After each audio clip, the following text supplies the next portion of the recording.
नगर में किशोर नाम का एक नवयुवक रहता था। उसे अपने पिता से विरासत में बहुत कुछ मिला था। इसका फायदा उसके मतलबी दोस्तों ने उठाया। रोज अलग अलग बहाने बनाकर उससे खूब धन लूटते। किशोर की माँ उसे खूब समझाती, लेकिन वो अपनी माँ की कोई बात ना सुनता। धीरे धीरे अपने निकम्मे दोस्तों के कारण उसने अपना सारा धन बर्बाद कर दिया। किशोर के पास सारा धन समाप्त होते ही उसके सारे दोस्त ऐसे गायब हुए जैसे गधे के सर से सींग।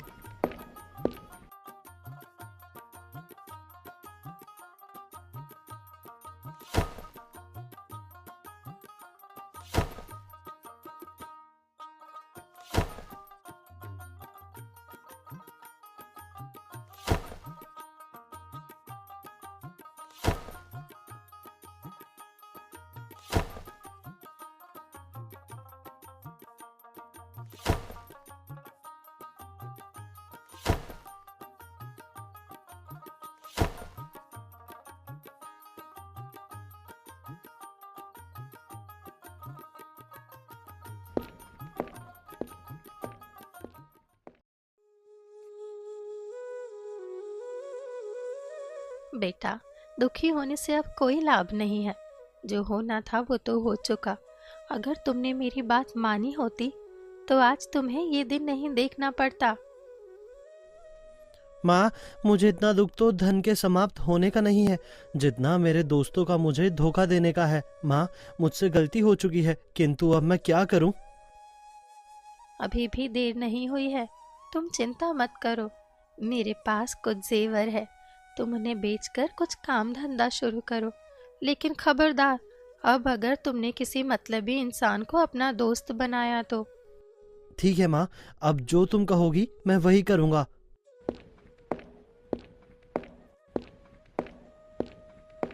किशोर ने अपनी माँ की बात मान ली और अपनी माँ के जेवर बेचकर नया कारोबार शुरू कर दिया। कुछ ही दिनों में उसका कारोबार बहुत ही अच्छा चलने लगा। लेकिन अब अपने पुराने दोस्तों से मिलने की आदत की वजह से किशोर बेचैन रहने लगा।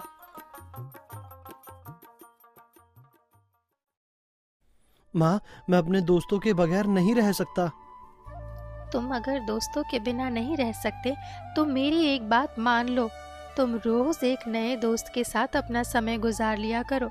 एक बार किसी दोस्त के साथ खाना खाने के बाद तुम ना तो दोबारा उसके साथ कभी खाना खाना और ना ही उसे कभी अपने घर बुलाना। नगर के दोस्तों के साथ तो मैं ऐसा नहीं कर सकता कि उनके साथ कोई मतलब ना रखूं। इसीलिए मैं ऐसा करता हूं कि यहाँ नगर में आने वाले नए मुसाफिरों से ही हर रोज किसी न किसी को अपने घर ले आया करूंगा। उन्हें खाना खिलाकर सुबह विदा कर दूंगा। तुम्हें जैसा ठीक लगे तुम वैसा कर सकते हो। अगले ही दिन किशोर शाम को नगर में प्रवेश करने के मार्ग पर जाकर खड़ा हो जाता है और जो कोई भी मुसाफिर उसे वहां से जाता दिखाई देता वो उसे मित्र बनाकर सम्मान पूर्वक अपने घर ले जाता है। उसे घर में खाना खिलाता है, ढेर सारी बातें करता और सम्मान पूर्वक सुबह विदा कर देता।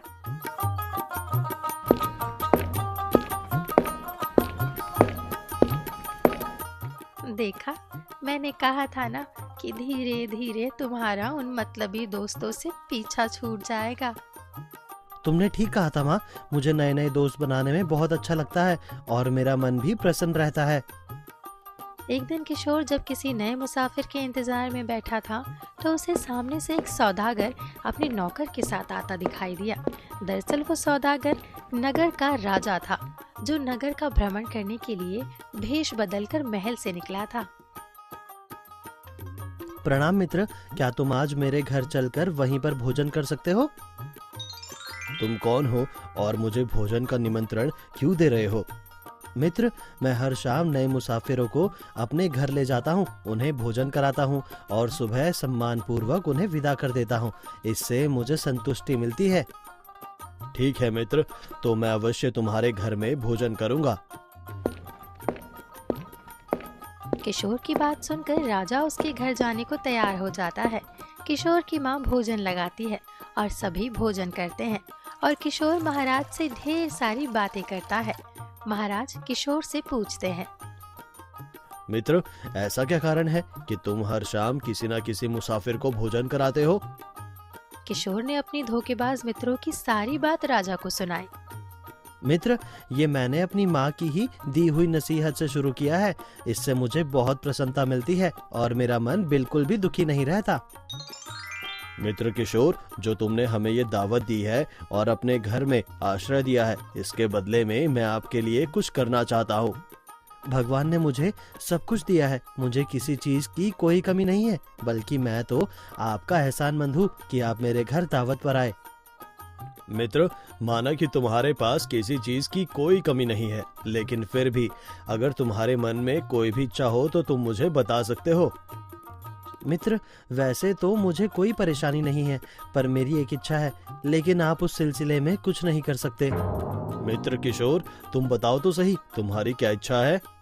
हमारे यहाँ का जो मुखिया है, उसने पूरे गांव को परेशान कर रखा है, लेकिन कोई भी उसका कुछ नहीं बिगाड़ सकता। अगर भगवान मुझे एक दिन के लिए राजा बना दे तो मैं उसे ऐसी सजा दूंगा कि वो 7 पीढ़ियों तक याद रखेगा।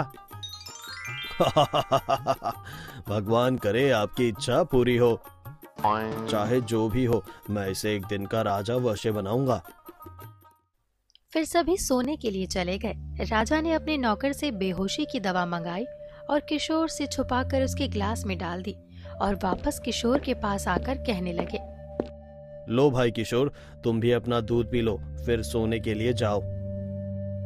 किशोर ने वो गिलास अपने हाथ में लिया और घट घट कर सारा दूध पी लिया।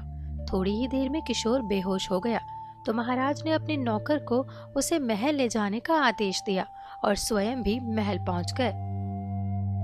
सभी मेरी बात ध्यान से सुनो। किशोर के कपड़े उतार कर उसे राजा की पोशाक पहना दी जाए और राजा के ही बिस्तर पर लेटा दिया जाए। कल शाम तक किशोर को ही राजा समझकर उसका पूरा सम्मान किया जाए। और मंत्री जी, कल ये व्यक्ति मेरी जगह दरबार में बैठेगा।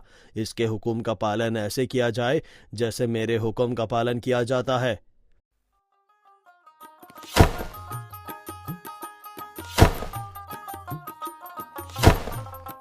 महाराज की आज्ञा का पालन किया गया। किशोर को शाही पोशाक पहनाकर बिस्तर पर लेटा दिया गया।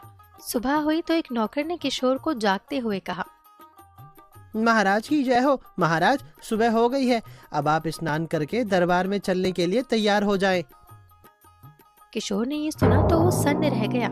इधर उधर देखकर सोचने लगा, ये मैं कहाँ गया हूँ और ये कौन है जो मुझे जगा रहा है? मैंने ये किस प्रकार के वस्त्र पहने हैं? कहीं मैं स्वप्न तो नहीं देख रहा? हाँ, कल सौदागर से बात करते हुए राजा का जिक्र किया था। लगता है मैं वही स्वप्न देख रहा हूँ। राजा साहब, जल्दी से उठिए, सभी दरबारी आपका इंतजार कर रहे हैं। क्या भगवान ने मुझे सच में राजा बनवा दिया? किंतु ऐसा कैसे हो सकता है? देखो भाई, तुम्हें कोई गलतफहमी हुई है, मैं कोई राजा वाजा नहीं हूँ। ये कैसे हो सकता है महाराज कि मैं आपका गुलाम आपको भूल जाऊं? लगता है आज आपने कोई बुरा सपना देखा है। किशोर को कुछ भी समझ नहीं आ रहा था कि कल तक वो एक सामान्य व्यक्ति था और आज अचानक राजा कैसे बन गया। लेकिन उसने नौकर की बात मान ली और तैयार होकर दरबार पहुंच गया। महाराज की जय हो। आपने क्या हुक्म किया है महाराज? क्या फरियादी पेश किया जाए?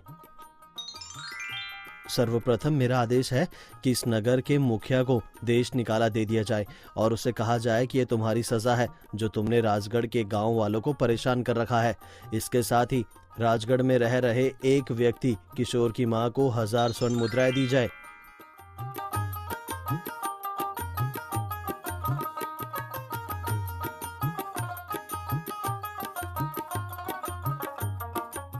राजा बने किशोर की आज्ञा का पालन हुआ। फिर उसे महल में शाही भोजन करवाया गया और सोने से पहले उसे एक गिलास दूध दिया गया जिसमें बेहोशी की दवा मिली हुई थी, जिसे पीकर किशोर बेहोश हो गया। किशोर को उसके पुराने वस्त्र पहनाकर उसे उसके घर में पहुंचा दिया गया। सुबह होते ही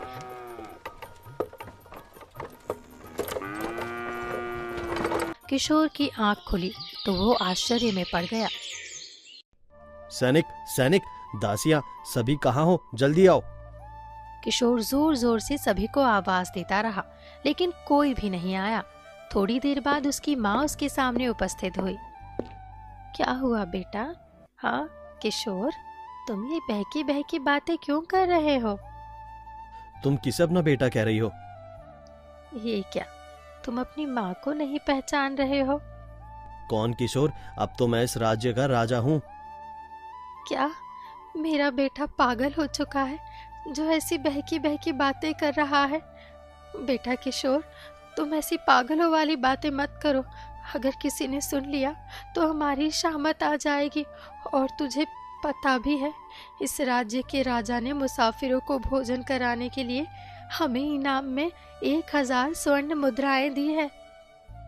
माँ, मैं ही तो राजा हूँ। मैंने ही तो आपको 1000 स्वर्ण मुद्राएं देने का आदेश दिया था।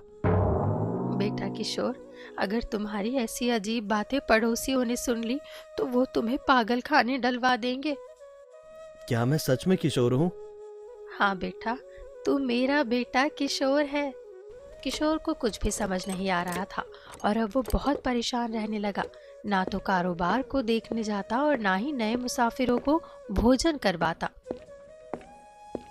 बेटा, मुझे लगता है तुम्हें मुसाफिरों को फिर से भोजन करवाना प्रारंभ कर देना चाहिए। इसी से तुम्हारी समस्या का समाधान होगा और तुम्हारा मन भी शांत रहेगा। तुम ठीक कहती हो माँ। नए मुसाफिरों को अपना मित्र बनाकर अपने दिल की बातें करूंगा तो परेशानियां स्वयं ही समाप्त हो जाएंगी। ये सोचकर किशोर नगर में प्रवेश करने के मार्ग पर खड़े होकर नए मुसाफिरों का इंतजार करने लगा। कुछ देर इंतजार करने के बाद उसे सामने से वही सौदागर जो उस नगर के राजा थे आते हुए दिखाई दिए। लेकिन उन्हें देखकर किशोर ने मुंह फेर लिया तो राजा ने कहा, किशोर, पुरानी बातें भूल जाओ। मैं आज रात भी तुम्हारे घर पर ही बिताना चाहता हूँ। नहीं, मैं आपको अपने घर नहीं ले जा सकता। आपको घर ले जाने के कारण ही मेरे साथ कुछ अजीब घटनाएं होने लगी। मैं जानता हूँ तुम्हारे साथ क्या क्या हुआ। लेकिन आपको कैसे पता कि मेरे साथ क्या हुआ? किशोर, दरअसल मैं ही इस नगर का राजा हूँ। मैं ही भेष बदल कर नगर के भ्रमण पर निकला था तो तुम्हारे घर आया था और मैंने ही तुम्हारे दूध में बेहोशी की दवा मिलाकर तुम्हें अपने महल में पहुंचा दिया था। महाराज ने बाकी सारी कहानी विस्तार पूर्वक किशोर को बताते हुए कहा, क्योंकि तुम एक दिन के राजा बनकर मुखिया को दंड देना चाहते थे, इसीलिए मैंने तुम्हें एक दिन का राजा बनाया था। परंतु सच मानो तो तुम एक बहुत ही सच्चे और ईमानदार इंसान हो, इसीलिए मैं चाहता हूँ कि तुम मेरे महल चलकर नौकरी करो। आपका बहुत बहुत धन्यवाद महाराज। आपने तो मेरी सारी परेशानियां दूर कर दी। महाराज, आप सच में बहुत दयालु हैं। मैं अवश्य ही आपके महल में नौकरी करूंगा। अगले ही दिन से किशोर ने महल में नौकरी करना शुरू कर दिया। अब किशोर और उसकी माँ के दिन बड़े ही सुख से गुजरने लगे।